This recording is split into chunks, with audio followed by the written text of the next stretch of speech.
সেই নাম ব্যতীত সঙ্গে এবার আইনে হবে না।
মহলে গেলে পিঠা মাথা চিনতে পারবে না, তাহলে তোমার পয়সা কি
তাই তো আমি পঞ্চবাড়িকে নাম বলেছি।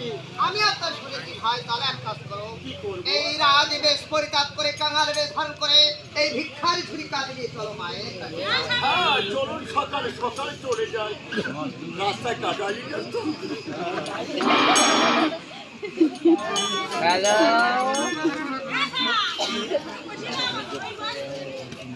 আমি এদিকে আছি।